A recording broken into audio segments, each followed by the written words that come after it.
السلام عليكم ورحمة الله وبركاته. الحمد لله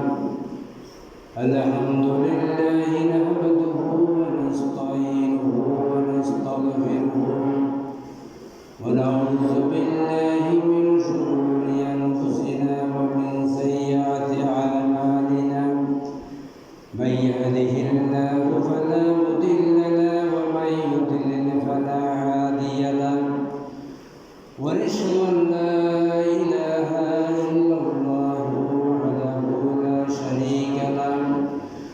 ونشهد أن محمدا عبده ورسوله الذي أرسله بالحق بشيرا ونذيرا وداعيا إلى الله بإذنه وسراجا منيرا.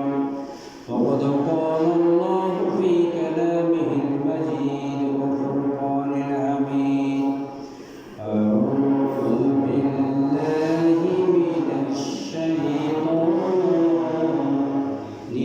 الرجيم. بسم الله الرحمن الرحيم. إن الله وملائكته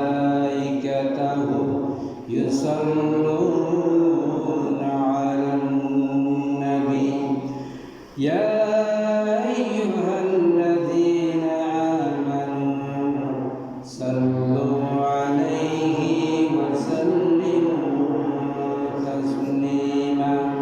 اللهم صل على سيدنا مولانا محمد وعلى آل سيدنا مولانا محمد. Gase sinlo bashe sinlo bale korine abute hele sasa hoy nobi dike sinlo na. Allahumma salli ala sayyidina maulana Muhammad wa ala ali sayyidina maulana Muhammad. Remangoni zalimoni ohe Allah Rabbana, amra jahar premir pagal shirto shunan Madina.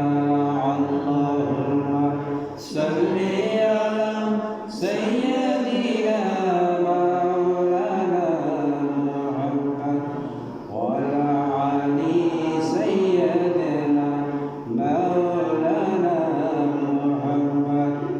Rasul maribanu rasha Rasul maranu rasha Rasul man prem birahim salam Rasul man kafi kurme অনুপ্রেরণা. Allahumma salli ala sayyidina maulana Muhammad wa ala ali sayyidina maulana Muhammad. Balaghal ula bi kamalihi kashafat duja bi jamalihi hasanat jami'u salihi sallu alayhi wa alihi. আলহামদুলিল্লাহ, শাওয়াল মাসের প্রথম রোববার প্রথম জুমা, রমজানের পরে শাওয়াল মাস। এই মাসের গুরুত্ব সম্পর্কে কথা বলার চেষ্টা করব কোরআন এবং হাদিস থেকে। তার আগে সর্বকাম মহান পরিচিতের উপরে লাখ কোটি শুকরিয়া পেশ করি। নবী করিম সাল্লাল্লাহু আলাইহি ওয়াসাল্লামের উপরে লক্ষ কোটি দরুদ ও সালাম পেশ করি। শহীদদের জন্য মহান রব্বুল ইজ্জতের কাছে সর্বোচ্চ মর্যাদা কামনা করে আজকে রমজানের পরে রমজান এক মাস অতিবাহিত হওয়ার পর শাওয়াল মাস, এই মাসে কোরআন এবং হাদিস থেকে নবী করিম সাল্লাল্লাহু আলাইহি ওয়াসাল্লাম এর বক্তব্য তার অনেকে সমগ্র মানুষকে কেন্দ্র করে, বিশেষ করে মুসলমানদের পারিবারিক জীবন, সামাজিক জীবন, রাষ্ট্রীয় জীবন, প্রত্যেকটি জীবনে কোরআন এবং হাদিসের আলোকে যাতে তাদের জীবন পরিচালনা করার মাধ্যমে যাতে আমরা বাস্তবে আমাদের জীবনে, পরিবারের, সমাজে, রাষ্ট্রে, আমাদের ক্ষেত খামারে, ব্যবসা বাণিজ্যে সকল পর্যায়ে যাতে আমরা কোরআন এবং হাদিসের আলোকে যাতে আমরা জীবনযাপন করার মাধ্যমে যাতে শান্তি প্রতিষ্ঠা করতে পারি, তার বিস্তারিত বর্ণনা কোরআন এবং হাদিস থেকে আপনাদের সামনে পেশ করার চেষ্টা করব। সুতরাং এই রমজান মাসকে কেন্দ্র করে আমরা সবাই পুরো একটা মাস, রমজান মাস আমরা রোজা রাখলাম, সব কিছু করলাম, পুরো একটা মাস আমরা ইবাদত করলাম, কিন্তু আমাদের এই ইবাদতের আল্লাহর কাছে কতটুকু আমাদের এই ইবাদত, আমাদের রোজা, আমাদের ইফতার, আমাদের নামাজ, সব কিছু কতটুকু আল্লাহর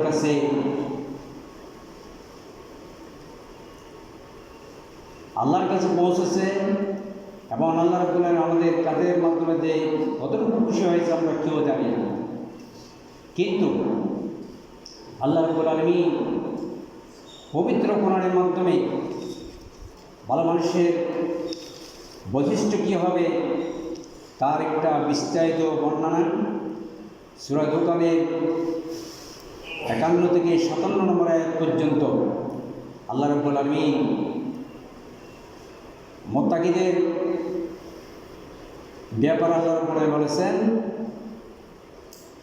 আউযু বিল্লাহি মিনাশ শাইতানির রাজীম, বিসমিল্লাহির রাহমানির রাহিম, ইন্নাল মুত্তাকিনা ফি মাকামিন আমিন, ফি জান্নাতিন ওয়া উয়ুন, ইয়ালবিসুনা মিন সুন্দুসিন ওয়া ইস্তাবরাকিন মুতাকাবিলিন, কাযালিকা ওয়াজাওয়াজনাহুম বিহুরিন। সাদাকাল্লাহু আযীম। সূরা দোকানের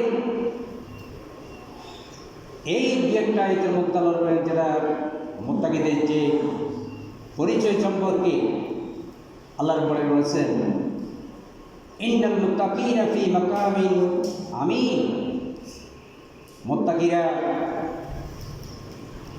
নিরাপদ স্থানের মধ্যে তারা থাকবে, ফি জান্নাতি ওয়া উয়ুন, এবং জান্নাতের মধ্যে চোখ জোড়ানো প্রশান্ত জান্নাতের মধ্যে তারা অবস্থান করবে, ইয়ালবিসুনা মিন সুন্দুসি ওয়া ইস্তাবরাকি মুতাকাবিরিন, এবং তারা চোখ জোড়ানো সুন্দর সামনাসামনি বসা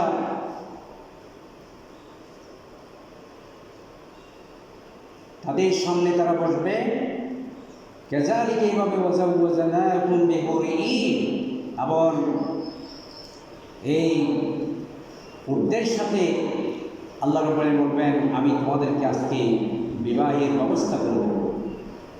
এটা হলো মুত্তাকিদের পুরস্কার।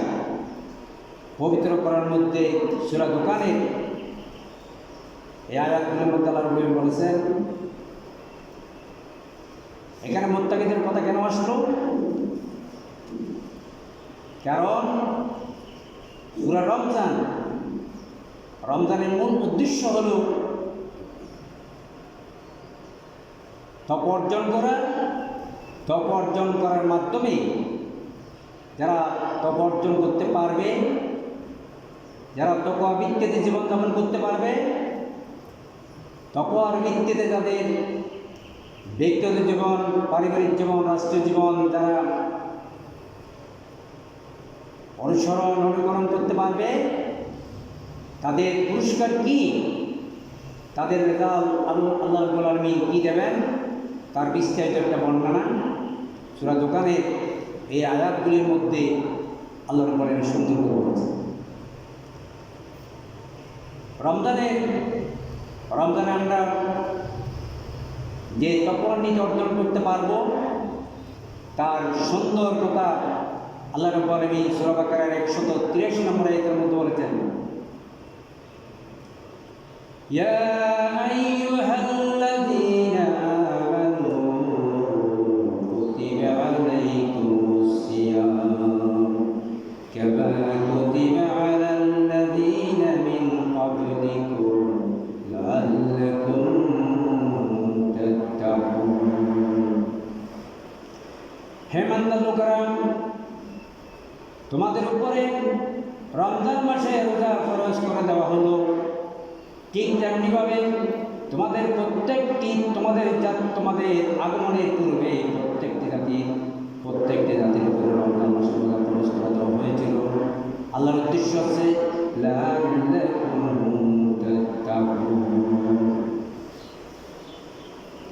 যাতে তোমরা মুত্তাকি হতে পারো, আল্লাহর একনিষ্ঠ বান্দা হতে পারো। কারণ এই রোজার মাধ্যমে তকওয়া নিজে অর্জন করা যায়, মানুষ ভদ্র হতে পারে, সুন্দর হতে পারে, কারণ এগুলো হলো আল্লাহর হুকুম। আল্লাহ চাচ্ছে, আল্লাহর তো কোনো কিছু প্রয়োজন হয় না, খাবার থেকে শুরু করে কোনো কিছু আল্লাহর প্রয়োজন নেই, কিন্তু আল্লাহ চাচ্ছে তার একনিষ্ঠ বান্দারা যাতে আল্লাহর কয়েকটা গুণ তারা বাস্তবে যাতে পালন করে থাকে। আল্লাহ যেমন সারাদিন খায় না, আল্লাহ চাচ্ছে আল্লাহর একনিষ্ঠ বান্দারা যাতে না খেয়ে কিছু সময় তারা অবস্থান করবে। তার মানে আল্লাহর রঙে রঙ্গিত হবে, সিবাগত আল্লাহর রঙে রঙ্গিত হবে, এটা আল্লাহ চাচ্ছে। তোমরা তো আর সারাদিন দিনের পর দিন না খেয়ে তো আর থাকতে পারবে না, তোমাদের তো প্রয়োজন রেখে তোমাদেরকে আমি সৃষ্টি করলাম, তোমাদেরকে প্রাণী হিসেবে সৃষ্টি করলাম। তোমরা তো আর দিনের পর দিন না খেয়ে থাকতে পারবে না, কিন্তু আমি আল্লাহ চাচ্ছি আমার কিছু গুণ তোমরা কিছু সময়ের জন্য তোমরা পালন করো। যেমন সারাদিন খাবে না, মিথ্যা কথা বলবে না, অন্যায় করবে না, দুর্নীতি করবে না। এই আমরা যাতে বাস্তবে আমাদের জীবনে আমাদের চলার পথে, আমাদের ক্ষেত খামার, আমাদের অফিস আদালতে যাতে আমরা অন্যায় না করি, আমরা যাতে দুর্নীতি না করে, আমরা সাদাবাদী না করি, আমরা কোনো ধরনের বিভ্রান্তিমূলক মানুষকে পরামর্শ না দিই, সেজন্য আল্লাহ রাব্বুল আলামিন এগুলো প্র্যাকটিস করার জন্য, এগুলো চর্চা করার জন্য, এগুলো যাতে আমরা প্র্যাকটিক্যালি যাতে আমাদের জীবনে, আমাদের পরিবারের, সমাজে, রাষ্ট্রে, সকল ক্ষেত্রে যাতে আমরা আমাদের সকল ধরনের কার্যক্রম সম্পাদন করার সময় যাতে আমরা কোনো ধরনের অনিয়ম না করি, সেজন্য আল্লাহ রাব্বুল আলামিন এই নিয়মগুলো আমাদেরকে দিয়েছে। পুরা 12 মাসের মধ্যে একটা মাস তোমরা এইভাবে থাকবে? আমি আর সারাদিন থেকে আমি আমার বান্দাদেরকে দেখব, আমার কোন কোন বান্দারা সারাদিন না কি থাকছে, আমার কোন কোন বান্দারা সারাদিন তাদেরকে গালিগালাজ করা হয়েছে, অন্যায় করা হয়েছে, মারধর করা হয়েছে, নির্যাতন করা হয়েছে, তাদের উপরে জুলুম করা হয়েছে, কিন্তু আমার একনিষ্ঠ বান্দারা, আমার মুত্তাকি বান্দারা কই? রোজার কারণে স্বাধীন যায়নি, পানাহার করে নাই, কোনো অশালীন কথাবার্তা তাদের মধ্যে বের করে নাই, কারণ তারা রোজাদার। মানুষ তাদেরকে গালি দিয়েছে, মানুষ তাদেরকে মারধর করেছে। ইসলামের মধ্যে মানুষকে দাওয়াত দেওয়ার কারণে, ইসলামের মধ্যে মানুষকে ডাকার কারণে তাদের উপর অন্যায় করা হয়েছে, তাদের উপরে জুলুম করা হয়েছে, কিন্তু আমার একনিষ্ঠ বান্দারা মনে করছে আনা সাইমুন, আমি রোজাদার, আমি তোমাকে গালি দিতে পারবো না, আমি তোমার সাথে কোনো ধরনের ঝগড়া করবো না, তুমি গালি দাও, এটা তোমার চরিত্র। কারণ তুমি তো সত্যিকার অর্থে মুসলমান নয়। তুমি যদি সত্যিকার অর্থে যদি মুসলমান হতে, তাহলে তুমি তোমার পারিবারিক জীবন, সামাজিক জীবন, প্রত্যেকটি জীবন, তোমার ব্যবসা বাণিজ্যে সকল ক্ষেত্রে তুমি সন্তত হয়ে তুমি জীবনযাপন করবে। তুমি সামান্য ধৈর্য তোমার মধ্যে নেই, কারণ আমার মধ্যে, আমি মুসলমান, আমি একজন রোজাদার, আমি রোজাদার হওয়ার কারণে আমার মধ্যে ধৈর্য আছে, আমি ধৈর্যশীল, ধৈর্য আমার গুরু। কারণ আল্লাহ রাব্বুল আলামিন বলেছেন,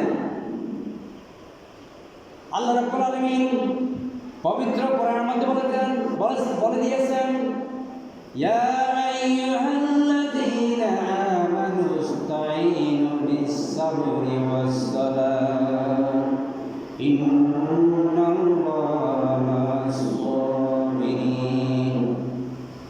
হে বিশ্বাসীরা, হে ইমানদার লোকেরা, তোমরা ধৈর্য এবং নামাজের মাধ্যমে আমার কাছে চাও, আমার কাছে দোয়া করো, আমার কাছে তোমরা দাবি করো। ধৈর্য এবং নামাজ এবং ধৈর্যের মাধ্যমে তোমরা আমার থেকে যা চাইবে তা আমি দেব। তোমাদের কিছু প্রয়োজন হয়েছে, তোমরা কোনো সমস্যায় পড়ে গেছো, তোমরা বিভিন্ন ধরনের ঝামেলায় পড়ে গেছো, অন্যান্য সমাজের অন্যান্য জালেম জুলুমবাজ ব্যক্তিরা তোমাদের উপর নির্যাতন করে যাচ্ছে, তোমরা নামাজে দাঁড়িয়ে উঁচু বাড়িয়া নামাজে দাঁড়িয়ে ধৈর্যের উপরে যদি আমার কাছে যাও, আমি তোমাদেরকে সাহায্য করব। কারণ আল্লাহ বলেছেন, ইন্নাল্লাহা মা'আস-সাবিরিন। কারণ আল্লাহ রাব্বুল আলামিন ধৈর্যশীলদের সাথে আল্লাহ থাকে। কেউ যদি কষ্ট করে আল্লাহ কোথায় থাকে, আল্লাহ কার সাথে অবস্থান করে, কাকে আল্লাহ সমর্থন করে, আপনারা অনায়াসে বলতে পারবেন, ইন্নাল্লাহা মা'আস-সাবিরিন।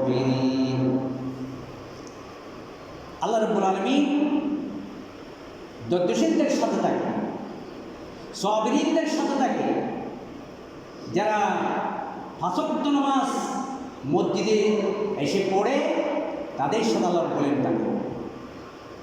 কোথায় থাকে এটা আল্লাহ নিজেই কোরআনে বলে দিয়েছেন।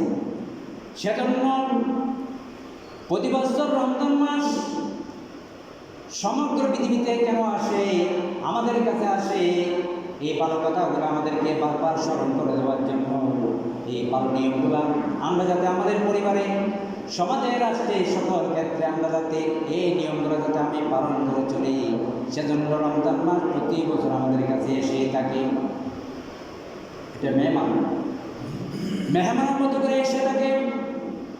আমরা যারা এই রমজানকে যারা মেহমানদারি করব, এই রমজানকে আমরা যারা সম্মান করব, আমরা যারা এই রমজানকে ভালো করে পালন করব, এই রমজান থেকে আমরা যারা আমাদের জীবনের পরিবারের সকল ক্ষেত্রে আমরা শিক্ষা গ্রহণ করব, তাহলে এই রমজান মাস আমাদের জন্য সুপারিশ করবে, আমাদের জন্য আল্লাহর কাছে দাবি করবে।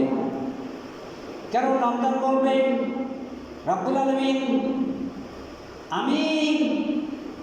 আমাকে তোমার এই বান্দা সুন্দর করে পালন করেছে, আমাকে বুকে ধারণ করেছে। তোমার কোরআনকে তোমার এই বান্দা বুকে ধারণ করলো, তেলাওয়াত করলো, কোরআন থেকে শিক্ষা গ্রহণ করলো, মুখস্থ করলো। এই কোরআনের শিক্ষা নিয়ে, রমজানের শিক্ষা নিয়ে তারা আবার সমাজে বেরিয়ে পড়লো। সমাজের প্রত্যেক স্তরের মানুষদেরকে তারা কোরআনের পথে, রমজানের পথে তাদেরকে ডাকলো, কোরআনের পথে ডাকলো, তোমার দিকে ডাকলো, নবীর শিক্ষার দিকে সমাজের মানুষদেরকে ডাকার জন্য তারা বেরিয়ে পড়লো। আল্লাহ বলে বলেছেন, ইলা সাবিলি রাব্বিকা বিল হিকমাতি ওয়াল মাউইজাতিল হাসানা ওয়াজাদিলহুম বিল্লাতী হিয়া আহসান।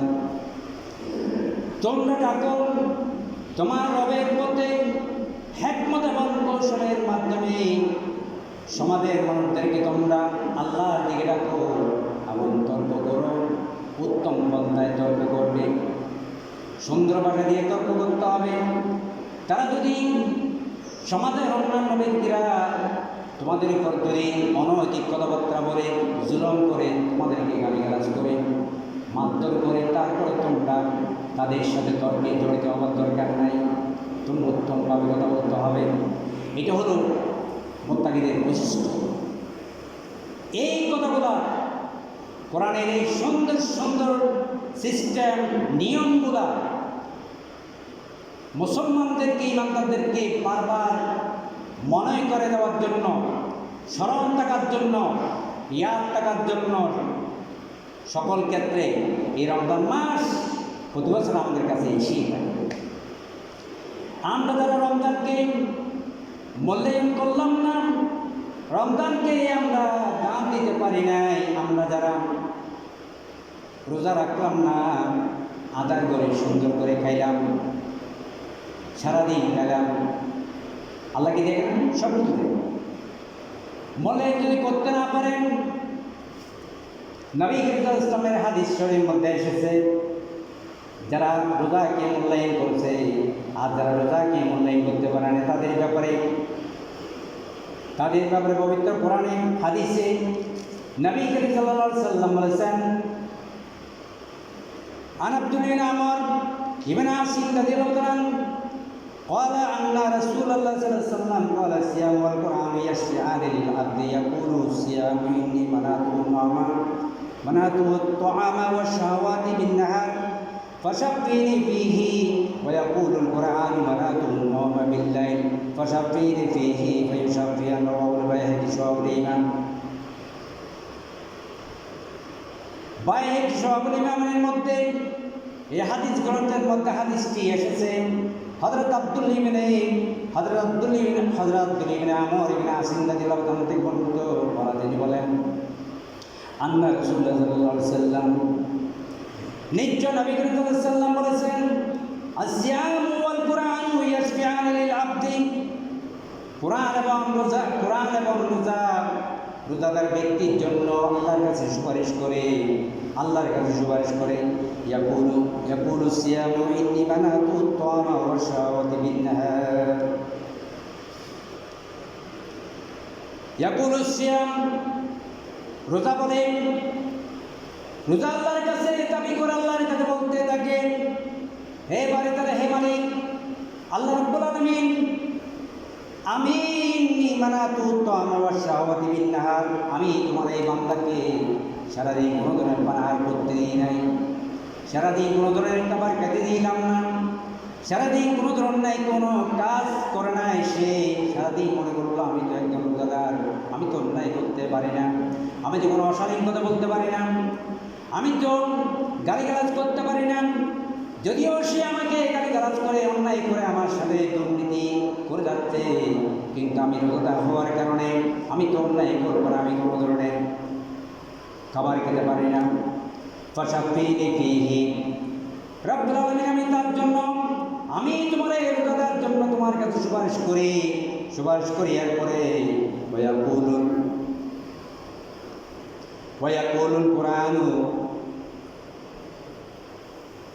ওয়ায়াকুলুল কুরআন মানাতুন নাওম বিল্লাইল, এরপরে কোরআন বলবেন,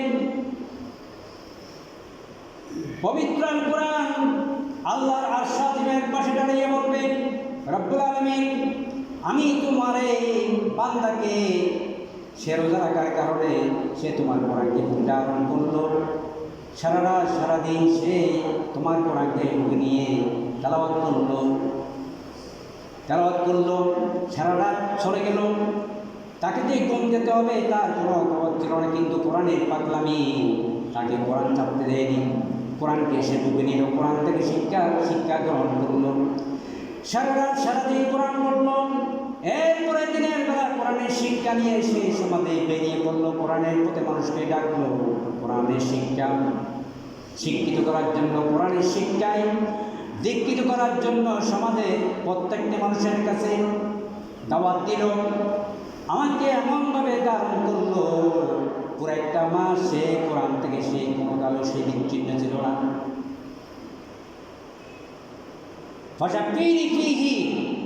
এবারে তারা আমি তোমার এই বান্দার জন্য তোমার কাছে সুপারিশ করি। আল্লাহর পক্ষ থেকে বলা হবে ফয়সাফিয়ান মাদি মধুর সিগার আপন মুজার, তার মানে কি আল্লাহর পক্ষ থেকে তাদের সুপারিশ কবুল করা হলো, এবং মুজার হওয়ার কারণে কিয়ামত পর্যন্ত এই সুপারিশ কবুল করা হবে। তার মানে হলো যারা সমাজের মধ্যে কোরআন এবং হাদিস থেকে শিক্ষা গ্রহণ করে এই রোজাকে পালন করবে, এই কোরআনকে বুকে ধারণ করবে, এই রোজা এবং কোরআন কিয়ামত পর্যন্ত আল্লাহর কাছে সুপারিশ করতে থাকবে। কিন্তু আপনি আপনার হায়াতের কারণে 60 বছর 70 বছর 100 বছর পরে আপনার জীবন শেষ হয়ে গেল, আপনি চলে গেলেন, কিন্তু পৃথিবীতে এমন ভালো কাজ করে গেছেন, পৃথিবীতে এমন জনকল্যাণমূলক কাজ করে গেছেন, এত ভালো কাজ করে গেছেন। ভালো কাজগুলো রোজা যখন আসে, রোজা যখন বারবার যখন প্রতি বছর আসে, তখন বলে এই সমাজের মধ্যে অমুক নামে একজন ভালো মানুষ ছিল, অমুক নামে একজন ভালো রোজাদার ছিল, তার রোজার কর্ম কাহিনীগুলা, তার সুন্দর করে রোজার পাহারা দেওয়ার, রোজাকে সুন্দর করে পালন করার ইচ্ছা কাহিনীগুলো আল্লাহর কাছে বারবার রিপোর্ট করতে থাকবে। কোরআন তো কিয়ামত পর্যন্ত আল্লাহর কাছে সুপারিশ করতে থাকবে। কোরআন বারবার আল্লাহর কাছে দাবি করবে, হে বারে তাআলা, হে বারে, তোমার অমুক বান্দার জন্য অমুক বান্দাকে তুমি জান্নাত দাও, আমি তো তার জন্য সুপারিশ করি। কারণ হলো সে তোমার কোরআনকে এমনভাবে ধারণ করলো, এমনভাবে কোরআন থেকে শিক্ষা গ্রহণ করলো, রমজান থেকে শিক্ষা গ্রহণ করলো, কোরআনের শিক্ষায় হাদিসের শিক্ষায় সে তার জীবনে পরিবারের সমাজে মোটিভেটেড হইয়া শিক্ষিত হয়ে কোরআন থেকে হাদিস থেকে শিক্ষা নিয়ে সে বসে থাকে নাই, সে সমাজে গিয়ে সমাজের প্রত্যেকটি মানুষকে সে কোরআনের আলোকে সাজাইল, কোরআনের আলোকে সমাজকে রাষ্ট্রকে ব্যক্তি গঠন করল। ব্যক্তি গঠন করার পরে এরপরে সমস্ত শিক্ষিত মানুষদেরকে নিয়ে কোরআনের শিক্ষিত মানুষদেরকে নিয়ে আবার সমাজ সংগঠবদ্ধ করলো, সংগঠন করার পরে সংগঠন যখন আস্তে আস্তে যখন বড় হওয়ার পরে দেশের মধ্যে সেভাবে কোরআন এবং হাদিসের আইন প্রতিষ্ঠা করল। এটাই হলো মুসলমানদের চিন্তা চেতনা। কোরআন এবং হাদিস থেকে শিক্ষা নিতে হবে। কোরআন এবং হাদিস থেকে শিক্ষা নিয়ে আগে প্রথমে নিজেকে গঠন করতে হবে। আপনি কোরআন থেকে শিক্ষা নেওয়ার পরে আগে নিজের জীবনে ফিট করবেন, নিজের পরিবারে, নিজের জীবনে এবং পরিবারে এস্টাবলিশ করার পরে, প্রতিষ্ঠা করার পরে, এরপরে এই কোরআনের শিক্ষার আবেগে সমাজের প্রত্যেকটি মানুষকে আপনি সংগঠিত করার মাধ্যমে এই সংগঠন একদিন যখন বড় হবে, তারপরে এই সংগঠনের মাধ্যমে এই কোরআন এবং হাদিসকে নির্বাচনের মাধ্যমে, নির্বাচনের মধ্যে মানুষকে ইসলামের পক্ষে মোটিভেটেড করিয়া, ইসলামের পক্ষে আকৃষ্ট করার মাধ্যমে কোরআনের শাসন যদি আমরা কায়েম করতে পারি সমাজে, আমাদের জীবনে, তাহলে প্রত্যেক স্তরের মানুষ, শুধু মুসলমান নয়, একটা দেশের মধ্যে যারা বসবাস করবে, হিন্দু, বৌদ্ধ, খ্রিস্টান, সকল স্তরে মানুষেরা শান্তি ভোগ করতে থাকবে। আপনারা প্রশ্ন করতে পারেন, কোরআনের আইন যদি প্রতিষ্ঠিত হয় তাহলে তো মুসলমানরাই শান্তি লাভ করতে পারবে না। শুধু এখানে সীমাবদ্ধ নয়, কোরআন আইন যদি প্রতিষ্ঠিত হয়, নবীর শিক্ষা যদি প্রতিষ্ঠিত হয়, তাহলে সকল স্তরে মানুষেরা শান্তি ভোগ করবে। তার নমুনা স্বরূপ নবী করিম সাল্লাল্লাহু আলাইহি ওয়াসাল্লাম সাহাবীদেরকে নিয়ে যখন মক্কা থেকে হিজরত করে মদিনাতে গেলেন, মদিনাতে যখন ইসলাম রাষ্ট্র কায়েম করলেন, কোরআন এবং হাদিসের আলোকে যখন মদিনা রাষ্ট্র চলতে শুরু করল, মদিনাতে পারিবারিক জীবন, রাষ্ট্রীয় জীবন, আন্তর্জাতিক বিভিন্ন পরিমণ্ডল যখন শান্তি যখন এস্টাবলিশ হয়ে গেল, মদিনার মধ্যে আশেপাশে যারা মুশরিকরা ছিল, ইহুদিরা ছিল, তারা দেখতে লাগলো ইসলামের শাসন। একদিন ইহুদিদের মধ্যে একটা বিষয় নিয়ে বারবার দ্বন্দ্ব হতে লাগলো। ইহুদি বড় বড় পণ্ডিতেরা, বড় বড় নেতারা তাদের ইহুদিদের মধ্যে দুইটা গ্রুপে এই ঝগড়াকে বন্ধ করার জন্য বারবার চেষ্টা করল। কিন্তু বারবার চেষ্টা করার পরও কিন্তু ইহুদি গোত্রদেরকে তারা থামাতে পারতেছে না, কারো কথা শোনে না। শেষ পর্যন্ত ইহুদির নেতারা, ইহুদি গোত্ররা হযরত নবী করিম সাল্লাল্লাহু আলাইহি ওয়াসাল্লামের কাছে আসলেন, ইয়া রাসূলুল্লাহ, আমাদের ইহুদিদের দুইটা গ্রুপের মধ্যে দ্বন্দ্ব হয়েছে, জায়গা জমি নিয়ে আমরা কোনো ধরনের সমাধান দিতে পারছি না, আমাদের কথাগুলো তারা শোনে না, আমরা কোনো ধরনের সমাধান দিতে পারছি না। ইয়া রাসূলুল্লাহ, আপনি হয়তো আমাদের কাছে আসেন, অথবা আপনি এমন একজন ব্যক্তি আমাদের কাছে পাঠান যাতে আমাদের দুইটা গোত্রের মধ্যে সুন্দর করে সমাধান দিতে পারে। নবী করিম সাল্লাল্লাহু আলাইহি ওয়াসাল্লাম বললেন, তোমরা আজকে চলে যাও, কালকে আবার এই টাইমে আসো। ইহুদিদের দুইটা গ্রুপ, দুইটা দল নবী করিম সাল্লাল্লাহু আলাইহি ওয়াসাল্লামের কাছে আসছেন। নবী করিম সাল্লাল্লাহু আলাইহি ওয়াসাল্লাম হযরত আবু হুরায়রাকে, নবী করিম সাল্লাল্লাহু আলাইহি ওয়াসাল্লামের একনিষ্ঠ সাহাবী, মুসলিম উম্মাহর একনিষ্ঠ বিশ্বস্ত ব্যক্তি হযরত আবু উবাইদা রাদিয়াল্লাহু তাআলা আনহুকে তাদের সাথে পাঠালেন। হযরত আবু উবাইদা রাদিয়াল্লাহু তাআলা তাদের কাছে এখানে গিয়ে ইহুদিদের দুইটা গ্রুপকে ডাকলেন, ডাকার পরে তাদের মনের কথাগুলো জানলেন। প্রত্যেকটি মানুষ থেকে সাক্ষী নেওয়ার পরে তাদের মতামতগুলো জানলেন, জানার পরে এত সুন্দর করে বিচার করে দিলেন। দুইটা দলই সন্তুষ্ট হয়ে গেল, দুইটা গোত্রই সন্তুষ্ট হয়ে গেল।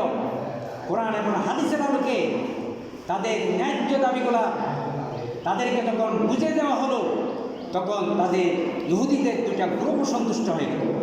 তার মানে বোঝা গেল, কোরআন এবং হাদিসের আইন যদি তোমাদের সমাজে, রাষ্ট্রে, সকল ক্ষেত্রে, তোমাদেরকে কামারে, তোমাদের আদালতে, তোমাদের ব্যবসা বাণিজ্যে যদি আসলে প্রতিষ্ঠিত হয়, তাহলে তোমাদের সমাজে শান্তি প্রতিষ্ঠিত হবে।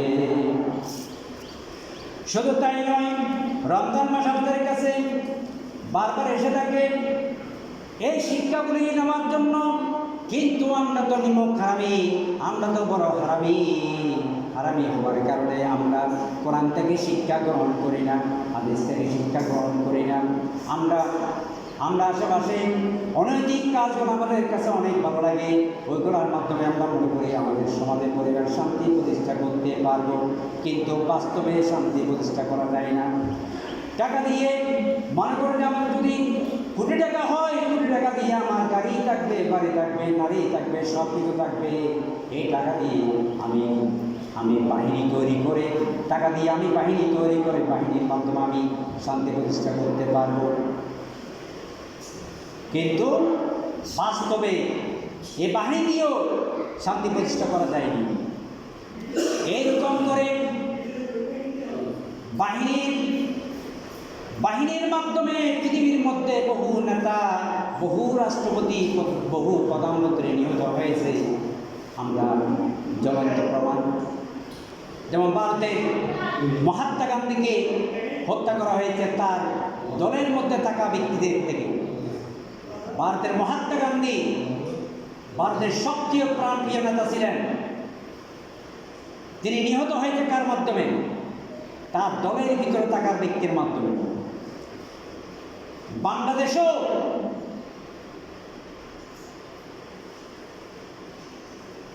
শেখ মুজিবুর রহমান নিহত হয়েছে তার বাহিনীর ব্যক্তিদের মাধ্যমে। এইরকম করে হাজার হাজার প্রমাণ রয়েছে যে বাহিনী টাকা দিয়ে, পয়সা দিয়ে, সম্পদ দিয়ে তৈরি করলো, সেই বাহিনীর মাধ্যমে তারা নিহত হয়েছে। এমনও রয়েছে নিজের স্ত্রীর মাধ্যমে নিজের স্বামী খুন হচ্ছে, নিজের স্বামীর মাধ্যমে নিজের স্ত্রী খুন হচ্ছে। তাহলে এই দুনিয়াবি শিক্ষার মাধ্যমে যদি আপনার স্ত্রীকে যদি আপনি ভালো করতে না পারেন, আপনার স্বামীকে যদি আপনি ভালো করতে না পারেন, তাহলে এই শিক্ষার মধ্যে আপনারা এইভাবে পড়ে আসেন কেন? বর্তমান সমাজে দেখা যাচ্ছে নিজের ছেলের মাধ্যমে নিজের বাবা খুন হচ্ছে, নিজের বাবার মাধ্যমে নিজের ছেলে মেয়ে খুন হচ্ছে। কারণ কেন? ভাই ভাইকে হত্যা করে দিচ্ছেন। কারণ হলো এই সমাজ কোরআন ও হাদিস থেকে আমরা শিক্ষা না নেওয়ার কারণে আমাদের মধ্যে এই দশাগুলো, এই দশাগুলোর সমাধান হবে না। এগুলো আরও বেশি হতে থাকবে, আরও বেশি এরকম অন্যায় হতে থাকবে। এই অন্যায় আমরা কোনোদিন বন্ধ করতে পারব না, কারণ আমরা তো আমাদের মধ্যে কোরআন এবং হাদিসের শিক্ষা নেই। আপনি মনে করতেছেন আমি তো মুসলমান, আমার মাথায় টুপি, আমার মুখে দাঁড়িয়ে, আমি তো জুব্বা পড়ি, আমি তো মুসলমান হিসেবে থাকি, আমি ওয়াক্ত নামাজ পড়ি, আমার ঘরে কেন শান্তি নেই? আমার ঘরে শান্তি নেই কেন? আমরা যদি বাস্তব, যদি আসল সত্যটা যদি তার মধ্যে যদি আমরা বের করি, সে কোরআনের একটা আয়াতও জানে না, সে হাদিসের একটা শিক্ষাও জানে না, এমনি লেবাস, শুধু লেবাসটাই আছে আমাদের মধ্যে,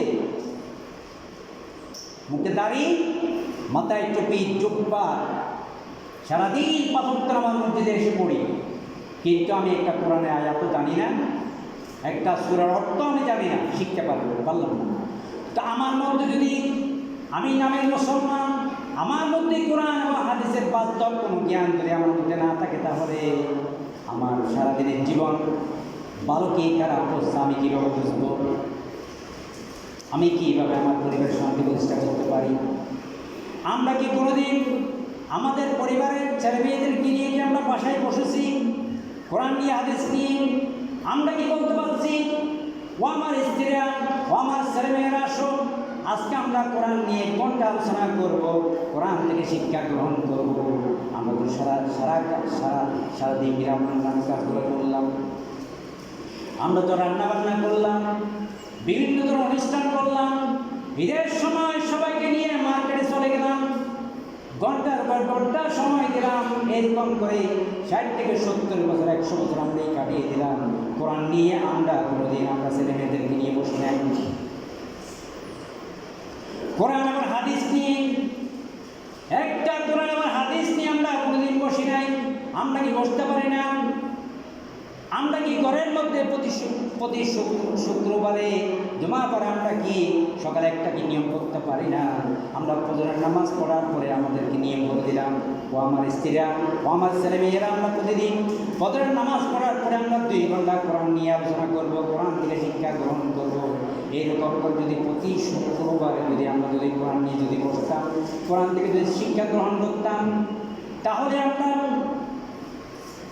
আমরা আমাদের স্ত্রী আমাদেরকে হত্যা করতো না, আমাদের স্ত্রী আমাদের সাথে ঝগড়া করতো না, আমরা আমাদের স্ত্রীর সাথে ঝগড়া হতো না, আমাদের ছেলে মেয়েদের সাথে আমাদের সাথে কোনো ধরনের ঝগড়া হতো না। এই শিক্ষাটা কোরআন বা হাদিসের শিক্ষাটা কোনো সমাজে নেই, কোনো দেশে নেই, কোনো পরিবারে নেই, স্বয়ং মুসলমানদের পরিবারে পর্যন্ত নাই। তাহলে কোরআন কেন পৃথিবীতে আসলেন? কোরআন পৃথিবীতে এসেছে এই কোরআন থেকে শিক্ষা গ্রহণ করার জন্য। এই কোরআন থেকে শিক্ষা গ্রহণ করতে হবে। আজকে জানছেন, আজ থেকে শুরু করে দেন, আজ থেকে শুরু করে প্রতি সোমবার আমরা কোরআন নিয়ে গবেষণা করব। ঘরে বউ বাচ্চা সবাইকে নিয়ে প্রতি সোমবার আমার নবী পৃথিবীতে এসেছে, এই সোমবার দিনটাকে আমরা বেছে নিতে পারি। আমাদের নবী পৃথিবীর এই জঞ্জালকে, জুলুমকে, অত্যাচারকে, এর রাহাজানে ইসলামের বিরুদ্ধে রুখে টানার জন্য আল্লাহ রাব্বুল আলামিন এই সোমবার পৃথিবীতে আমাদের নবীকে পৃথিবীতে আনলেন। এই সোমবার আমরা একটা দিন ধার্য করতে পারি, প্রতি সোমবার ছেলে মেয়ে সবাইকে নিয়ে আমরা কোরআনের শিক্ষা আমরা অর্জন করব। যদি আমি না পারি, আমার ভাই, আমার চাচা, যারা আমার আত্মীয় স্বজন, আমার বন্ধু বান্ধব কেউ যদি কোরআন হাদিসের জ্ঞান যদি জানে, তাকে নিয়ে আসবো। আমি যদি না পারি, আমার আত্মীয় স্বজনের মধ্যে আমার বন্ধু বান্ধব থেকে একজনকে নিয়ে আসবো। 1 ঘন্টা ভাইকে রিকোয়েস্ট করবো, ভাই 1 ঘন্টা আমাদেরকে কোরআন বোঝান, হাদিস বোঝান। এইরকম যদি হয়, মহিলাদেরকে ভিতরে রাখবেন, পুরুষদেরকে বাইরে রাখবেন। ভিতর থেকে সুন্দর করে মহিলারা বলবে, বাইরে ওই আলেম সুন্দর করে কোরআনের শিক্ষা প্রদান করবে। এবার কি আমরা কি পারি না? আমরা বসি। কারণ এর রমজান মাস শেষে 30 দিন আমাদেরকে বারবার টাকা দিয়েছেন। পুরো একটা মাস কেন আল্লাহ রাব্বুল আলামিন রমজান মাস খরচ করলেন? আপনারা তো 5 দিন করতে পারতেন, 10 দিন করতে পারতেন, কিন্তু একটা মাস আমাদেরকে রমজান বারবার শিক্ষা দিয়ে দিচ্ছেন, আমাদেরকে সজাগ করার জন্য, আমাদেরকে সতর্ক করার জন্য। মালাকুল মউত আসার আগে তুমি সতর্ক হয়ে যাও, এই কথা বলে দেওয়ার জন্য বারবার রমজান মাস আমাদের কাছে এসে থাকে। সেজন্য আল্লাহ রাব্বুল আলামিন বলেছেন, ইয়া আইয়ুহাল্লাযীনা আমানু কুতিবা আলাইকুমুস সিয়াম কামা কুতিবা আলাল্লাযীনা মিন ক্বাবলিকুম লাআল্লাকুম তাত্তাকুন। ও বিশ্বাসীরা, ও ইমানদাররা, তোমাদের উপর আমি রমজান মাসের রোজা ফরজ করলাম। শুধু তাই নয়, আদম আলাইহিস সালাম থেকে শুরু করে ঈসা আলাইহিস সালাম পর্যন্ত, আখির নবী মুহাম্মদ রাসূলুল্লাহ সাল্লাল্লাহু আলাইহি ওয়াসাল্লাম পর্যন্ত রমজান মাসের রোজা ফরজ করে দিয়েছিলাম। লাআল্লাকুম তাত্তাকুন,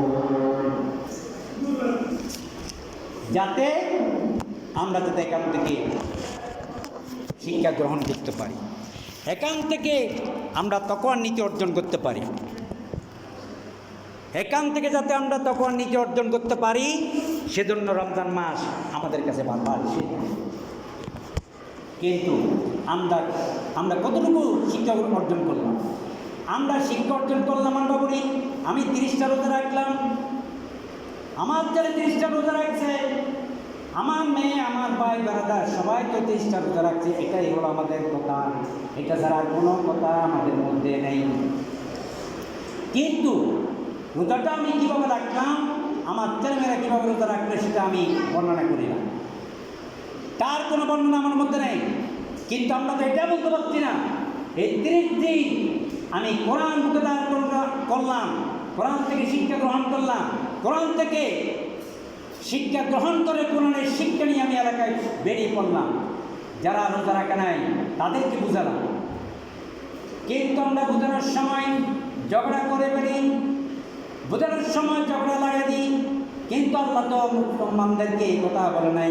আল্লাহ রাব্বুল আলামিন বলেছেন, তুমি সুন্দর করে তাদেরকে বুঝাও, ঝগড়া দিয়ে বলতে পারবে না, সুন্দর ভাষা দিয়ে ভদ্র ভাষা সুন্দর করে তাদেরকে বলো।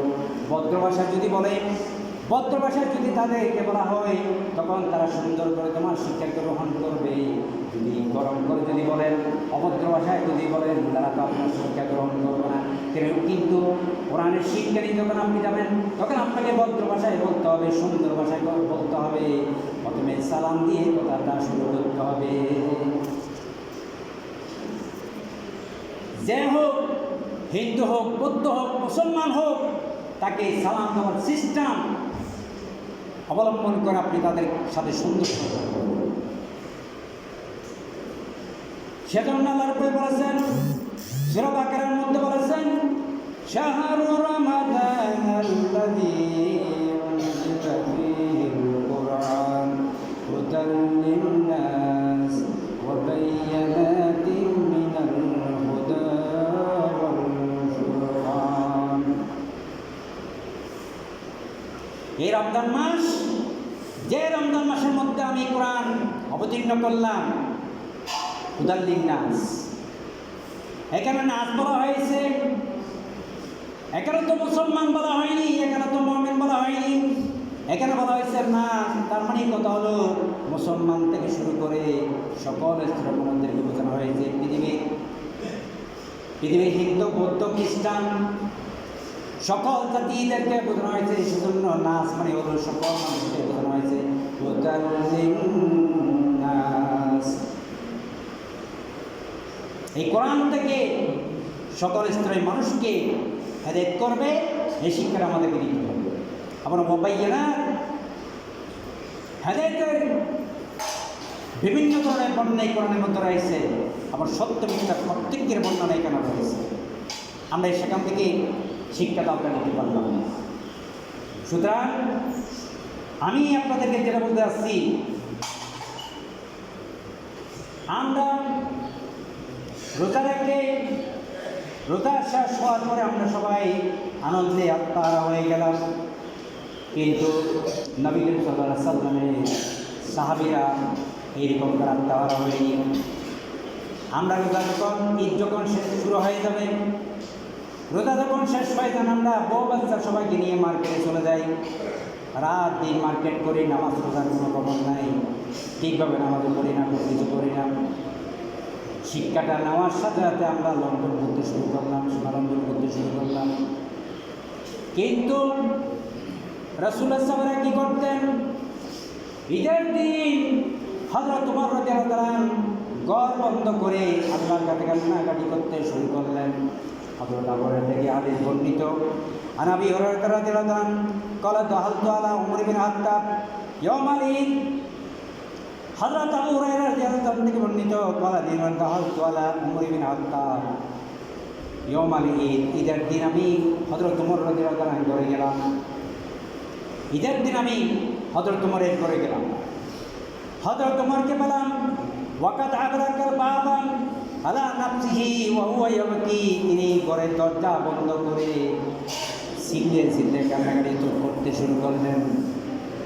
হযরত আবু হুরায়রা বললেন, আমি ঈদের দিন সকালে হযরত ওমরের ঘরে গেলাম। হযরত ওমর ঘরে দরজা বন্ধ করে ভিতরে আল্লাহর কাছে কান্নাকাটি করতে শুরু করলেন। তিনি বললেন, হে আল্লাহ, আমি 30 দিন রোজা রাখলাম, আমার রোজা কবুল হয়েছে কিনা আমি জানি না। আল্লাহ, 30 দিনের রোজা করে তুমি কবুল করো। 30 দিন তারাবির নামাজ পড়লাম, রোজা রাখলাম, ইফতার করলাম, সারাদিন পাহাড় করলাম না, কোনো পাক কানাবিনা করলাম না। আমার যে অবস্থান আমি দেখালাম, হে আল্লাহ, আমি তুমি আজকে ঈদের দিন আমার এই রোজাগুলো কবুল করো। এইভাবে সিলে সিলে হযরত ওমর রাদিয়াল্লাহু আনহু কান্নাকাটি শুরু করলেন। ফাকুলতু, আমি বললাম, ফাকুলতু ইয়া আমিরুল মুমিনিন আতাবকি ওয়ান নাসু ফি ফারহিন। আমি হযরত ওমরকে বললাম, হে আমিরুল মুমিনিন, আপনি কেন কান্নাকাটি করেন? অথচ সমাজের প্রত্যেকটি মানুষ তো আনন্দের মধ্যে আত্মহারা হয়ে গেল, আপনি কেন কান্নাকাটি করেন? আপনি আমাদের সাথে খুশি করেন, আনন্দ করেন। হযরত ওমর বললেন, ফাকালা, তিনি বললেন, লাউ আলিমান ফারিহুনা মা ফারিহু। হযরত ওমর বললেন, যারা আনন্দ করতেছে তারা কি জানে, তাদের রোজাগুলিতে কবুল হয়েছে? তারা কি জানে?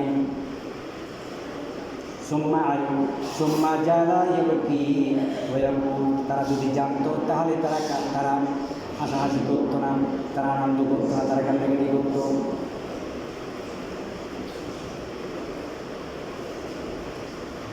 ওয়া ইয়াকুলু ইন কানু মিনাল মাকবুলিনা, তারা যদি জানতো তাদের রোজাগুলি কবুল হয়েছে তাহলে তারা আনন্দ করতো না, তারা হাসাহাসি করতো না, তারা সবাই কান্নাকাটি করতো।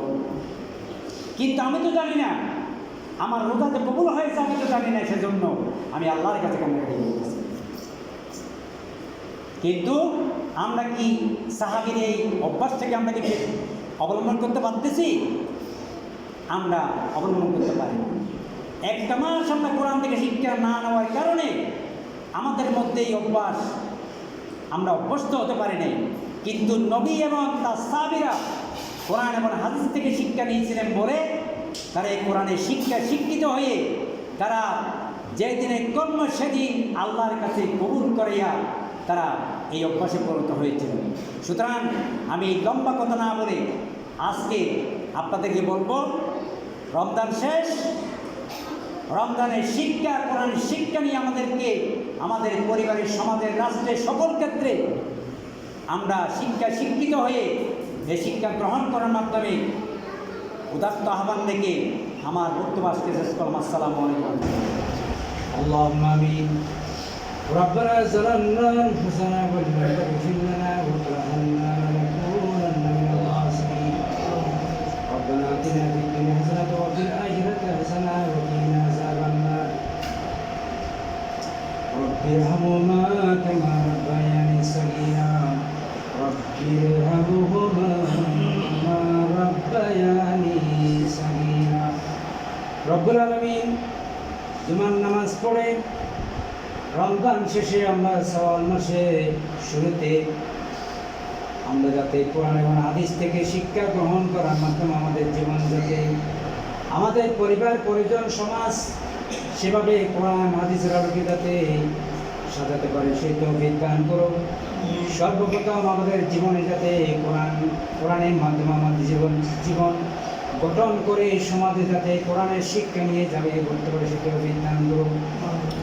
রব্বুল আলামিন কোরআনের মাধ্যমে আমাদের সমাজে, আমাদের দেশে যাতে কোরআনের শাসন কায়েম করার মাধ্যমে সকল স্তরের মানুষ যাতে আসলে শান্তি পেতে পারে সে তৌফিক দান করো মাবুদ। কোরআনের আকর্ষণ সবার মধ্যে বাড়ায় দাও। কোরআনের হাদিসে শিক্ষা যাতে আমরা নিতে পারি সে তৌফিক দান করো রব্বুল আলামিন। আমরা অপরাধ করলাম, অপরাধ করে আমাদের জীবনটা বরবাদ করে দিলাম মাবুদ। রব্বুল আলামিন আমাদের জীবনের সমস্ত অপরাধগুলি মাফ করে দাও রব্বুল আলামিন। তোমার হাবিবের দিকে থেকে তোমার হাবিবের বন্ধু বান্ধবদের প্রতি লক্ষ্য করে, সাহাবীদের প্রতি লক্ষ্য করে তুমি আমাদের জীবনের সমস্ত অপরাধগুলি মাফ করে দাও রব্বুল আলামিন। আমাদের মা বাপ, দাদা দাদি, নানা নানি, আত্মীয়স্বজন যারা কবরবাসী হয়ে গেল রব্বুল আলামিন দয়া করে, মায়া করে তাদের জিন্দেগির সমস্ত অপরাধগুলি মাফ করে দিয়া তাদের কবরটা বেহেশতের টুকরা বানাই দেওয়া মাবুদ রব্বুল আলামিন। যারা বেঁচে আছে আমাদের মা বাপ, দাদা দাদি, নানা নানি, যারা আত্মীয়স্বজন, চাচা চাচি যারা বেঁচে আছে তুমি তারা যাতে ইমানের সাথে বসবাস করে সুন্দর করে শান্তিতে বসবাস করতে পারে, ঈমান নিয়ে যাতে বসবাস করে, ঈমান নিয়ে তারা যাতে তোমার কাছে যেতে পারে সে তৌফিক দান করুন রব্বুল আলামিন। যে মসজিদে বসে আমরা নামাজ পড়লাম, দোয়া করতেছি, নামাজ পড়তেছি, এলাকার প্রত্যেকটি মানুষ এই মসজিদে নামাজ পড়ার ব্যবস্থা হয়ে গেছে রব্বুল আলামিন। এখানে নামাজ পড়ার যারা ব্যবস্থা করে দিয়েছেন মাবুদ, এই ব্যবস্থা করার পিছনে যাদের সহযোগিতা হয়েছে তুমি আরও বেশি সহযোগিতা করার তৌফিক দান করো রব্বুল আলামিন। তাদের জীবনের সমস্ত কবিরা গুনাহ, সগীরা গুনাহগুলি, তাদের জীবনের সমস্ত অপরাধগুলি মাফ করে দিয়ে ঈমান নিয়ে যাতে তারা ঈমান নিয়ে থাকতে পারে, ঈমান নিয়ে তারা তোমার কাছে যেতে পারে, ঈমান মৃত্যুর সময় কলমা পড়ে যেতে পারে সেটাও দান করুন রব্বানা তাকাব্বাল মিন্না ইন্নাকা আনতাস সামিউল আলিম ওয়া তুব আলাইনা ইন্নাকা আনতাত তাওয়াবুর রহিম। সুবহানাকা রাব্বিল ইজ্জাতি আম্মা ইয়াসিফুন ওয়া সালামুন আলাল মুরসালিন ওয়ালহামদুলিল্লাহি রাব্বিল আলামিন। ওয়া লা وظاهر كلام إلى سكرة شدة الموت شهادة لا إله إلا الله محمد رسول الله